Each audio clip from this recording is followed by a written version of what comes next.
Do not let anyone despise your youth. So did Apostle Paul give out his great wisdom upon a youth. Not to rush to the New Testament, our very own Creator worked with the young in the beginning of time. Why forget David, the slayer of the mighty Goliath, Jeremiah, and many others to admire? In a youngster, the heavens bestowed strength and wisdom to bring forth innovation. The Holy Book says, "Train up a child in the way of the Lord, so that when he grows, he shall not depart from it."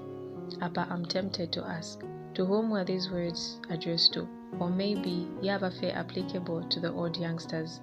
Bantu Efondemona these days gives me a second thought. Okay, wait.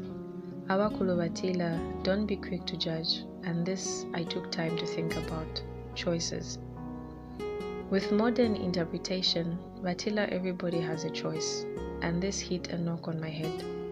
Our world slowly transforms, and culture a topic dynamic. It's every day that elderly people talk about youths being wasted by certain styles they constantly align to choices. The church, on the other hand, has never gone silent on educating the young youth on principles of life. So, is it safe to say lessons are being taught and yet falling on deaf ears? It's hectic. Parents bleed and shed tears at some of the sorry sins they witness of their young ones.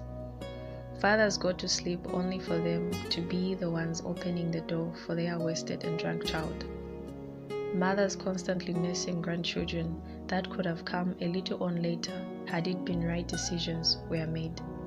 It's no longer a hidden story. Actually, it has become an anthem where young ones take it upon themselves to take the lives of their parents before their time. It's in these choices that children no longer play with balloons but have found new hobbies in condoms, where breathing air isn't enough. Instead, there is an addition of cocaine and the like. Ave nevatila at choices.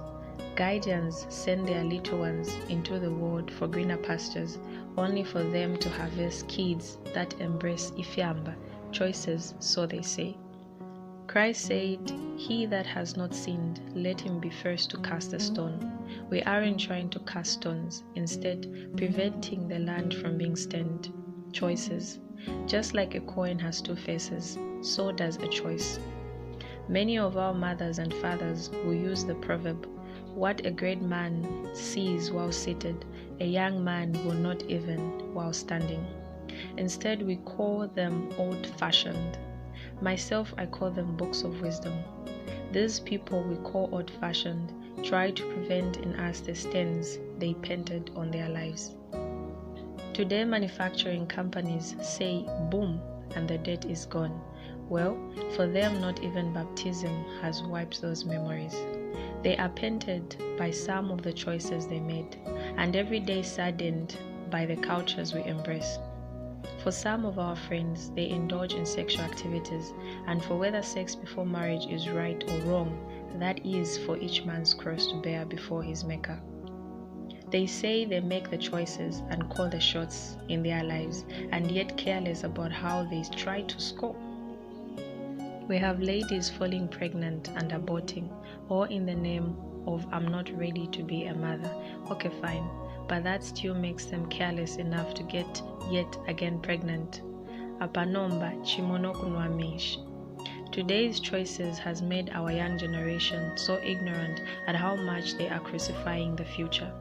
Pills meant for protection and proper usage are now taken whenever one feels satisfaction is the goal. When they are all grown up and can't hold joys in their hands, they rush to conclude, "Ati, bambuya banani lowa." Come on, be fair. All in all, every man has his own cross to bear. Talk about church, that is your case to answer. Though every day we draw closer to having a lost generation, Bantu, it's spreading like cancer. Never let abafiashi start to question your existence, otherwise, vengi batipwa. Life is now a competition. Most youths want to top the table, muma bad manners, kwati ni Premier League, valetea. Recited by Nande. Choices.